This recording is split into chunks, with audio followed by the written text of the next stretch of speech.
The sound of firecrackers exploded outside the dais. Soon as a group of people pushed into my sister's room, they froze in shock.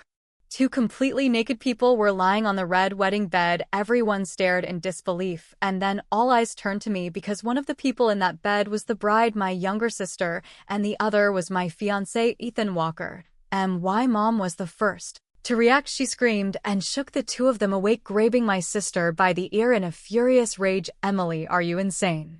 Today is your wedding day. How could you do something so disgraceful? Do you have no shame?" She slapped Emily hard several times to wake her up, but there wasn't a hint of remorse on her face. Instead, a flicker of smug satisfaction flashed in her eyes. Emily immediately knelt on the ground. "Mom, stop hitting me. Ethan and I are truly in love. I don't want to marry Carter Bennett. Please, let me marry Ethan." I saw Ethan's ears turn red. I knew he was awake, but since he still had a shred of pride, he pretended to stay asleep, and even pulled the blanket up when no one was watching. My mom was livid. "Emily, what nonsense are you saying? Ethan is your sister's fiancé. Well, I already slept with him, and everyone saw it. If you don't let me marry Ethan, I'll jump into the river." Emily snapped back, looking utterly defiant and reckless. At that moment, someone came in and announced the groom's motorcade is only 2 intersections away. The bride needs to get ready. My mom was nearly hysterical. "Why would you choose to day your wedding day to pull this humiliating stunt? How am I supposed to explain this to Carter Bennett?" Emily pointed directly at me. "Just let Lauren marry him instead." When I heard that, it hit me. Emily had been reborn too. Emily and I are twins. Because of our good looks, matchmakers practically trampled down our front door when we turned 18. To support our younger brother's education and help him get married, our mom arranged matches for both of us with 2 different families. One was Ethan Walker, the son of the village chief. The other was Carter Bennett, the richest man in the village. In my previous life, Emily had chosen Carter without hesitation. Even though Ethan was a college graduate, he was ugly and his family was poorer than ours. The dowry they offered was borrowed money. The village chief was an honest man, upright but broke. Emily didn't even consider him. Instead, she married Carter, but things ended in disaster. They divorced within 2 years, and afterward, Carter's business flourished. He eventually became the richest man in the country. While Emily's life fell apart, I was the one who married Ethan. After college, he got a job in a government agency and in just 5 years rose to a top position. Because of him, I became someone the whole town envied. That's why in this lifetime, Emily didn't hesitate to choose Ethan. After listening to all this, my mom sighed and turned to persuade me. "Lauren, what Emily did was wrong, but the Bennetts have already paid the dowry and we use that money for your brother's tuition. With their background, we really can't afford to offend them." The Bennetts had a terrible reputation in the village. Carter's father went to prison for murder years ago. Carter himself dropped out of school after middle school and started running with gangs. He was always surrounded by thugs. His mother was rumored to be mute and never left the house. His younger sister had a violent temper and acted nothing like a proper young lady. Despite being rich, they could only secure the engagement by offering an outrageous dolly. Everyone's attention shifted to me. They all knew how deeply I loved Ethan. They were waiting to see what I will do. To their surprise, I didn't hesitate. I picked up the bridal veil and wedding dress and walked into the dressing room. Carter was in the clothing business and often traveled south to purchase goods. Rarely spending time at home, he only wanted a wife to look after the house. Neither my mother nor Emily cared who he married as long as someone took the spot.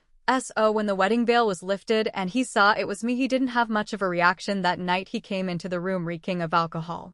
Before I could even open my mouth, I saw Carter Bennett pull a large duffel bag out of the closet. "I'm heading south for a while, leaving tonight. You'll sleep alone," he said as he pulled 5 100-yuan bills from the bag and handed them to me. "This is your living expense for the next month. Take good care of my mom and my sister." I stared at the 500 yuan and shocked. To put it into perspective, my entire family of 6 barely spent 20 yuan a month. Seeing the look on my face, Carter let out a short laugh and walked toward the door. I finally came to my senses and called out, "Carter!" He turned around frowning. "What, not enough?" Maybe it was his years of running with rough crowds, but despite his good looks, Carter gave off the vibe of someone with a short temper, like a mafia boss. Still, I stood up, rummaged through my dowry, and pulled out a tube of ointment. It's the rainy season down south, you might get eczema, use this if it acts up. He froze for a second, then took the ointment from me, looking at me with a complicated expression that lingered for a long time. Anything else, he asked. I nodded, then shook my head, hesitating. Finally, I mustered up the courage to ask, can I use some of this money to buy books? Having lived a second life, I knew better than to rely on a man for anything. I had always done well in school. If Mom hadn't forced me to drop out for my younger brother's sake, I would have taken the college entrance exam too. It was that longing for education that made me fall so hard for Ethan Walker. In my past life, he had a college degree.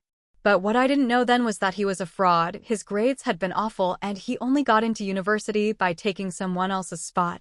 The moment I thought about all the things I endured after marrying him, I got goosebumps. Carter must have misread my reaction and softened a little, as if he'd accepted my request. The next morning, I cleaned the house, made breakfast, and headed to the county town. I bought a full set of high school textbooks from the bookstore. The shop owner was in such a good mood, he threw in a copy of Don Quixote for free. He said this book just came in. It's incredibly rare in this country. I gave a polite laugh. Rare? Probably not. More likely he'd only imported one copy, and no one wanted it. When I got back home, I saw Carter's mother in the living room drinking water. I greeted her politely. Hi, Mom. Her face flushed red instantly, and she didn't seem to know what to do with her hands or feet. In the end, she just nodded and tried to slip past me with her cup to head back to her room. But as she walked by, she suddenly stopped. Her eyes locked on the books in my arms, filled with curiosity and excitement. Noticing what she was staring at, I picked up Don Quixote and handed it to her. "Do you like this book? You can have it." I had simply wanted to get closer to Carter's family. I never expected what happened next. Her eyes turned red, and the very next second, she covered her mouth and started crying. I panicked a little, unsure what to do. Before I could say anything, a shrill voice rang out behind me. "What did you do to my mom?" I turned around and saw a girl with greasy hair and an ill-fitting outfit standing in the doorway. That had to be Carter's younger sister, Abby Bennett. Abby stormed over, shielding her mother with one arm and glaring at me like she wanted to eat me alive. "You shameless bitch, did you bully my mom? If you so much as lay a finger on her, I'll have my brother throw you into the woods and feed you to the wolves." I didn't even have a chance to explain before Carter's mother opened her mouth and said, "It's not her, I'm just emotional." Both Abby and I froze in shock. "Mom, you can talk," we said in unison, eyes wide with disbelief. Half an hour later, I finally learned the truth. Carter's mom could speak perfectly well. She had only been pretending to be mute all these years because she didn't want to deal with people. According to her, she despised socializing and only liked reading, but ever since Carter's father was imprisoned, her children never understood her, and the villagers mocked her constantly because of her family's reputation. That's why she became more and more reluctant to leave the house and eventually stopped talking altogether. She could speak, she just didn't want to, but because she never went out. It had been ages since she'd read a new book. Listening to her, I was stunned. In my past life, I'd often heard Emily complained that her mother-in-law was mentally disabled. She'd gloat whenever she talked about it, proudly saying she can't speak, so I make her serve me tea and do chores, just give her a steamed bun, and she's basically a free maid. It wasn't until now that I realized how cruel Emily had been. Carter's mom wasn't unaware that Emily had been mistreating her. She had just chosen not to make a fuss. After hearing all that, both Abby and I felt a deep sympathy for the woman in front of us. Right away, we asked her to write a book list. The next day, I took Abby with me back to the county town and we bought a pile of books. On the way home, I noticed something odd about Abby. She kept staring at a boy standing outside the bookstore. I'd seen that kind of look before and knew exactly what it meant, teasing her. I asked, "What's up? Got a crush on some?" Her face turned bright red. "None of your business. If you like him, go for it," I said with a grin. That one comment completely fluttered her. "He doesn't even like me. He thinks I'm ugly," she muttered. In my past life, Emily had once mentioned that Abby was like a toad lusting after a swan. She had fallen for the top student in the county, but after being rejected, she cried at home every day. Emily got annoyed and introduced her to some thug from town who not only slept with under Abby, but also cleaned out the entire Bennett household. That incident was what finally exposed all of Emily's horrible behavior to Carter. Furious, he divorced her on the spot. As I recalled all that, Abby had already stormed out of the bookstore in frustration. I chased after her and said, "I can help you win him over." She stopped in her tracks, eyes wide. "Really?" I noted. "First, I took her to the public bathhouse for a proper shower. Then we bought 2 sets of new clothes to replace her dirty, ill-fitting ones. After that, we went to a salon and got her a cute bob haircut." Staring at her transformation in the mirror, she asked, "Will he like me now?" I shook my head. "That's only in the first step. What's the second step?" "Go back to school." I'd already asked around. The boy she liked was ranked #1 in his grade. "If you want him to notice you, you'll have to be #1 too." Abby's shoulders slumped. "I can't do that." I smiled. "I can help you." From that day on, a new sense of harmony developed between me, Carter's mom, and Abby. I bought books for his mother, and she helped me with cooking and chores. After meals, the three of us would sit together in the living room. I tutored Abby in her schoolwork, while Carter's mom read quietly by the side. One evening, when Carter came home, he saw this exact scene. He cleared his throat, and Abby immediately ran up and hugged him. "You're home." He looked her up and down in disbelief. "What happened to you?" Abby giggled. "It's all thanks to Lauren." Carter looked up at me, and I blushed, quickly turning to head back to my room. Not long after, he followed me, and I heard about everything you've done these past few days. "Thank you for taking care of my mom and sister." I waved him off. "We're married now. Your mom and sister are my family too. No need to thank me for taking care of family." He paused for a moment, then suddenly smiled. "You're making me catch feelings." From that day forward, his attitude toward me began to change. The cold and distant man he'd once been softened. Whenever he wasn't traveling for business, he made a point to come home, and every time he returned, he brought me a little trinket, her gift. As time passed, we started to resemble a real couple. That's when I realized Carter Bennett wasn't nearly as scary as everyone made him out to be. In fact, sometimes he was even a little sweet. Before I knew it, the day came for us to visit my family. After the wedding, I wore a beautiful new outfit and carried several large and small bags. Just as I arrived at my parents' house, I ran into Emily, who was holding a modest bag with about 2 pounds of pastries. She was dressed poorly because of the scandal at her wedding. She and Ethan hadn't held a formal ceremony. The moment Emily saw Carter next to me, she lifted her chin proudly and strutted sigh with an air of superiority. But to her surprise, my mom didn't even glance at her. She came straight toward us instead. She took the gifts from me and immediately began fussing over Carter, asking if he'd eaten, how the road was, if he was tired. Emily couldn't take it anymore. "Mom, aren't you going to ask how Ethan's doing lately?" My mom was forced to respond half-heartedly. "Oh, how's Ethan doing?" Emily lifted her chin higher. "He just received his assignment notice. He'll report to the county tomorrow. I have a feeling he'll be a big shot within 5 years. By then, I'll be Mrs. Ethan Walker." And no one in the room reacted to that at all. She awkwardly turned her attention back to Carter. "Oh, what's fun down south?" I could tell she was getting annoyed. "Lauren." She suddenly called my name. I looked up, sensing she had something to say. "Let's go make lunch." Our family men weren't allowed in the kitchen, so I followed Emily inside. I had just crouched down to light the stove when she leaned in close and said, "Must be hard taking care of the Bennetts. That mom and sister of his aren't exactly normal." I knew she was trying to stir trouble between me and Carter's family. "Not hard at all," I replied. "His mom and sister are both really thoughtful. They helped me with cooking and laundry, especially Abby. She always shares her snacks with me, and I can sleep in as late as I want. It's way better than waking up at 5 every morning to take care of a house full of people." Her expression darkened. "You'd only understand what being a daughter-in-law really means if you lived in the Walker house." Ethan's parents and both his younger brothers all relied on Emily. She had to do all the dirty and tiring chores. It had only been a few days, but her hands were already covered in calluses. She bit her lip, then let out a low, bitter laugh. "I heard Carter left right after your wedding night to go do business. You know why he likes going south so much? There's someone in his group named Zoe White. He likes her." I froze. Zoe White, Carter's second wife in my past life. It was true. From a small-town entrepreneur to the richest man in the country, Zoe was always by Carter's side. Seeing my reaction, Emily pressed on. "He treats Zoe way better than he treats you. Always keeps her close, gives her everything he has." There's a saying, right? Wherever the money is, that's where the love is. My chest tightened. I bit down hard on my lip. Just then the kitchen door burst open.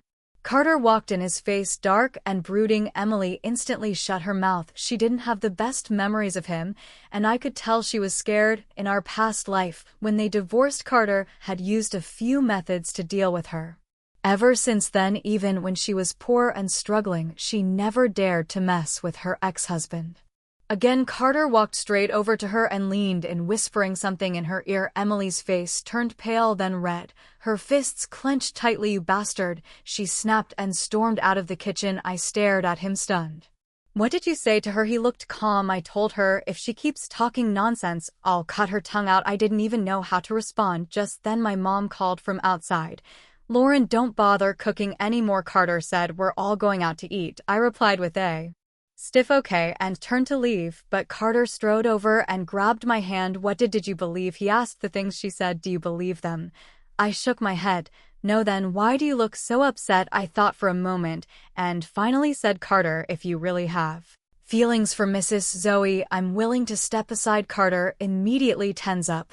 "Why would you even think that? There's nothing between me and Zoe White. I only let her manage the money because she's great at finances. She runs a business too. Besides her, there are several other people in our group. When we go south, I don't like her, I really don't." His tone was so urgent it startled me. We'd lived together for a while now, but this was the first time he'd ever said so much in one go.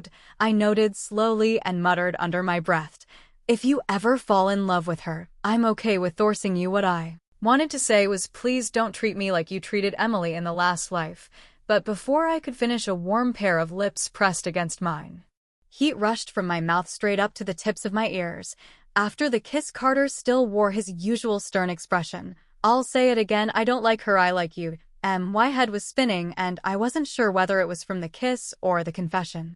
From that day on, Carter began to keep his distance from Zoe. He took back the money he'd entrusted to her and handed it to me instead, saying I should be the one to manage it. Now worried that changing too much might affect Carter's fate as a future tycoon, I tried to persuade him not to sever ties over money.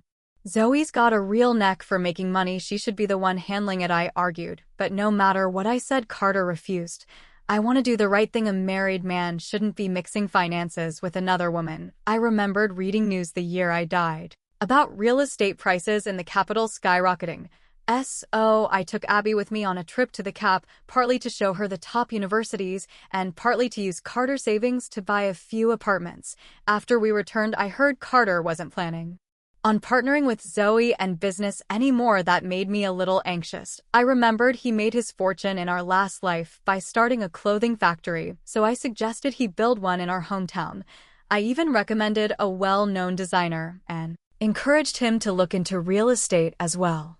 Yes, I admit it felt a bit like cheating, but I truly didn't want Carter to miss out on his future just because of me. He became busy managing the clothing factory while I focused on studying for the college entrance exam. When Abby reached her senior year, I sat down with Carter and told him I wanted to return to school too. He raised both hands in support.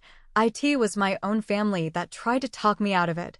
"You're not young anymore. What's the point of going back to school?" they said. "Now that Carter is doing so well, you should give him a child to tie him down. That's how you keep a man."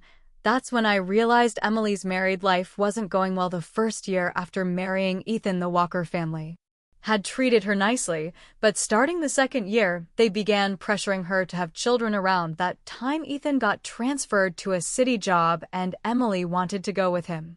But the Walker family didn't want to lose their free housekeeper, so they rejected her request. She cried every day, complaining that she rarely even saw Ethan. How could she possibly get pregnant?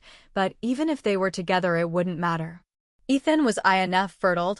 I didn't listen to my family's advice. When Abby started the school year, I enrolled with her. After a year of hard work, both Abby and I were admitted to top universities. Once she got to college, Abby finally started dating the boy she'd liked for so long. She hugged me, crying, "If it weren't for you, I wouldn't even have dared to dream this." We enjoyed a full year of college life. Meanwhile, Carter rose with the tides of the new economy. In just 1 year, he skyrocketed from the richest man in our village to the wealthiest in the entire city.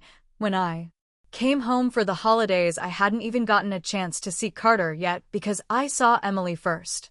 She was standing at the front door, and for a moment I barely recognized her. She had lost a noticeable amount of weight. Her clothes couldn't hide the marks on her skin, and her eyes were filled with fear. Once a beautiful, spirited girl, now she had completely lost her glow. But I wasn't surprised. In our past life, I had nearly been destroyed by Ethan Walker too. After Ethan found out he was INF fertile, he stopped even pretending to be a husband at work. He acted like a bootlicker to his superiors. When Ethan couldn't take it out on me in bed anymore, he found another outlet, Violet. He became bloodthirsty, even took pleasure in hitting me at. First he would pick fights just to have an excuse to strike. Later all it took was a look and he'd throw whatever was in reach. Sometimes it was a cup, sometimes a chair. The moment he saw me, he grabbed my arm and blurted, "Lauren, you were reborn too, weren't you?" I studied my breath and replied calmly, "What do you mean reborn? I don't understand what you're talking about." But Emily wouldn't let go. She dropped to her knees right in front of me. "I know you were, otherwise you wouldn't have married Carter so easily. You wouldn't know how to help him so well. Please sis, help me." She only called me Cece when she was begging for something. Even though we're twins, just because I was born a few minutes earlier, I became the older sister our parents favored. Boys, so she and I grew up depending solely on each other. I truly saw myself as her older sister, always thinking of her first, always giving way. Even in our last life, when a hand had nearly beaten me to death, and when he was about to divorce her, I dragged my broken body out of the hospital and got down on my knees to beg Carter for mercy.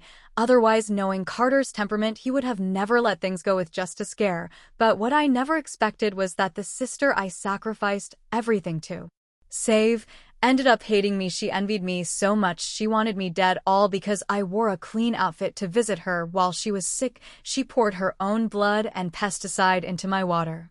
Before I died, I saw her smiling so brightly. We're both sisters. Lauren, why do you get to live such a good life while I suffer like this? It's not fair. If I have to die, then you're coming with me. Just remembering that made my heart harden again. Emily, I can't help you. You'll have to find someone else. And oh, you can't just walk away. She cried, her tears and snot soaking into my clothes. Look at the life you're living now. Big villa in the city, your own car, dressed in designer brands, your skin glowing better than ever. That should have been mine. I gave that to us, sis. You swapped lives with me, and now you owe me. You have to take responsibility. I snapped. Swapped lives? What are you even talking about? Do you even remember how you ended up marrying Ethan? Her face froze. Of course she remembered. She seduced him in secret, drugged him, and manipulated things until she ended up in his bed. Gossip spreads like wildfire and villages. Even though I married Carter in the end, that whole scandal still landed on me. People whispered behind my back, pointed fingers at me, cursed me. I was a victim too, so why did they throw my name into the mud right along with theirs? Emily stopped crying, her eyes wide in shock. Just as I was about to tell her to leave, she clung to me even tighter. Lauren, I know you have a way to make him stop hitting me. You have to tell me. If you don't, I'll expose what Carter did in the past. I froze. What did he do? According to her back, when Carter was first starting his business, he smuggled illegal goods. If she reported him to the police, he'd be arrested for sure. I didn't know whether to believe her. If she really had something that incriminating on Carter, why didn't she report him in our past life when she was suffering so badly? Emily explained that when she and Carter divorced, he had already taken care of the issue. I thought back over the timeline, and what Emily said added up. For Carter's sake, I let out a long sigh and told her, if you want to get away from Ethan, there's only one way. Go to the police and report that there's a body buried under the Synopsis at the Walker family home. I end my past life when I finally couldn't take Ethan's beatings anymore and tried to divorce him. I went to his office and overheard something shocking. Everyone there called him by a different name, Mark Jang. That's when I found out the truth. Ethan hadn't gotten into college on his own. His father had used his position to steal Mark Jang's spot and let Ethan attend in his place. Mark was from our village too. He had no parents and disappeared 3 years earlier. After learning this, I accidentally overheard a conversation between Ethan and his father. Mark had discovered the truth during Ethan's junior year and confronted them. They killed him and buried him under the Synopsis in their yard. I wanted to report it to the police, But they found out about my plan. The time Ethan held a high-ranking position, and since I'd shown up at his workplace, maybe he needed to protect his beloved wife image, or maybe he had other reasons, but after that he stopped hitting me instead. He kept me by his side at all times, even when he wasn't around. Someone was always watching me. Seeing how desperate Emily was to escape him, I genuinely believed she would go to the police, but what I didn't expect was that instead of reporting him, she told Ethan everything. 2 days later, she rushed over saying our mom was sick and I needed to come with her to the hospital.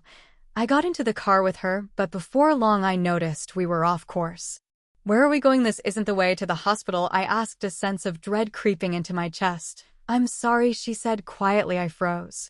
What do you mean? The car stopped in front of a rundown shack in the middle of nowhere. When Ethan stepped out from inside, I understood everything. I stared at Emily in disbelief. You didn't go to the police? She put, if I did, he'd be locked up. I just didn't want him to keep hitting me. I didn't want to lose him. You're insane. I never imagined she was this far gone just to hold on to her position. She was willing to do something like this. You sold me out, I said, trembling with fury. She looked at me innocently. You're the one who told me about it in the first place. Don't worry, Ethan just wants to talk, I snapped. And you actually believe that he's killed someone before? Emily shrugged like it was no big deal, and in that moment I realized just how terrifying she truly was.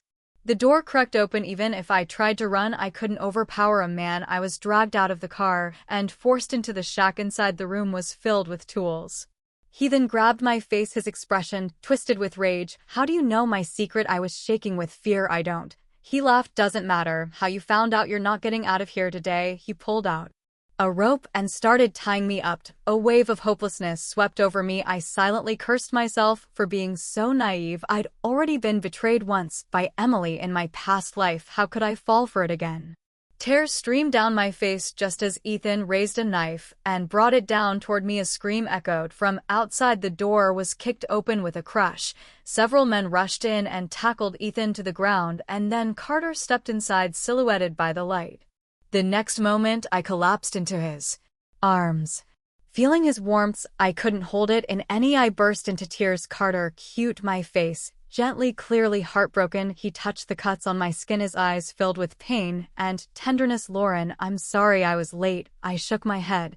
And oh no, you came at the perfect time. From the side, Ethan suddenly screamed, what the hell do you think you're doing? Do you know who I am? I'm someone in the city. But before he could finish his sentence, Carter kicked E.T. and hard. Even Han screamed in pain, tears streaming down his face. Carter, how dare you treat me like this? Do you believe I won't tell my dad? Carter grabbed him by the hair and slapped him hard across the face, his voice ice cold. Your dad, cops already went to your house. He's been arrested. Ant's eyes widened. That's impossible. Carter narrowed his eyes. Of all the people you could have messed with, you picked my wife. Soon the police arrived. They must have found the body buried under the persimmon tree. They came specifically to arrest Ethan. As they were about to take him away, he suddenly broke down and ran forward, grabbing onto Carter's pants and refusing to let go. The one who was supposed to marry you was me. I'm your real wife. Please save me. I don't want to go to jail. Carter kicked him off, his face twisted and disgust. What the hell are you talking about? My wife is Lauren. You ruined your own wedding. You've got no one to blame but yourself. But I regret it now. You guys didn't even register your marriage. Back then you liked me first, didn't you? I was wrong. I'll never do those things again. I'll take good care of your mom and your sister. Just be with me instead. He rambled like a lunatic, but Carter's expression didn't even flicker. Get lost. Don't ever show your face in front of me again. Eventually, Emily was taken away. Carter brought me home. He was silent the entire way, face stiff with anger. As soon as we got to the house, I was just about to step out of the car when he scooped me up in his arms. His friend started teasing us immediately, and I blushed bright red, burying my face in his chest. A minute later, I was pressed into the mattress. Carter hovered over me but didn't make another move. Instead, he looked at me intensely. Lauren, what the hell is going on? When Emily came to find me, I had sensed something was wrong. I secretly sent Abby to tell Carter everything, including the truth about the body under the persimmon tree. Carter knew a lot of people and had many connections. It didn't take long for one of them to report that they'd seen me getting into a car headed toward the mountains. That's how he was able to track me down and save me in time. But he still couldn't figure out how I'd known Ethan's secret or why Emily had said such strange things. I knew I couldn't lie to him. He was too sharp for that. I told him everything. By the end, my voice trembled. Whether you believe me or not, I really have lived 2 lives. It feels like a dream, but it's real. The moment I finished speaking, he pulled me tightly into his arms. I could feel him shaking. I gently rubbed his back. What is it? I asked. How could he do that to you? He whispered. How could he hurt you twice? Only then did I realize he was angry because Emily had tried to harm me again. I don't understand it either, I murmured. Emily used to be so sweet when we were kids. Whenever she got something nice, she'd always share it with me. In our last life, even though Ethan was the village chief's son, he was ugly, and the chief was notoriously upright and poor. Their family was worse off than ours. They even had to borrow money for the betrothal gift. Still, when I got sick, he'd get sick too. If I twisted my ankle, he'd hold his own foot and say, Lauren, I think mine hurts. Even worse, maybe it was those memories that made me tell Carter everything I knew. Carter stared at me, his eyes full of sorrow. I wasn't good to you in our last life either. Not exactly, I said. In that life, we were basically strangers. You had no reason to treat me well. I reached up and patted at his head.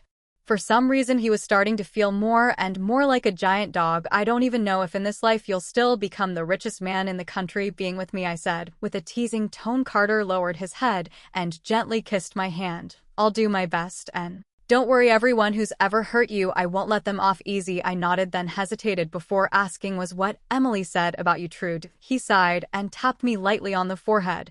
You overthink when you care too much. I'm a law-abiding citizen. Relieved, I finally let out the breath I'd been holding. As long as he was safe, that was all that mattered. Not even 2 months later, word came from the prison. Ethan was dead. They said he slipped, fell, and hit his head. But the truth was he defended the wrong people in prison and was beaten to death by a group of inmates. I asked Carter if it had anything to do with him. He smiled and shook his head.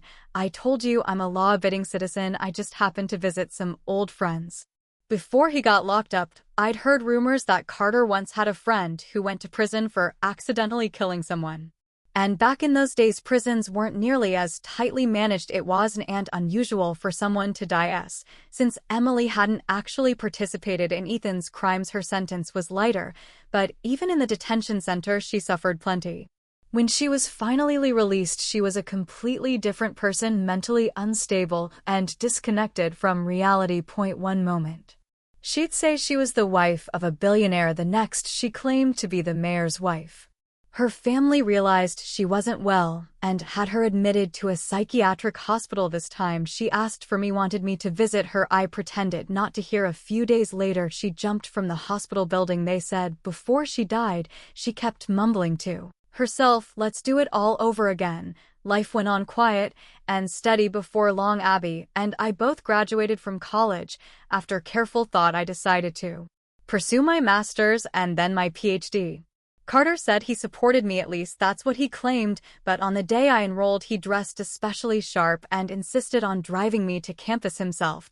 I end my second year of grad school. Carter made it onto the national wealth rankings, and we had a child together. Abby and her husband became civil servants. Their careers were thriving. The biggest surprise of all, Carter's mom published her first novel at age 50 and became a full-fledged author. I end this life. I still lived gloriously, but compared to the last life, I was far happier.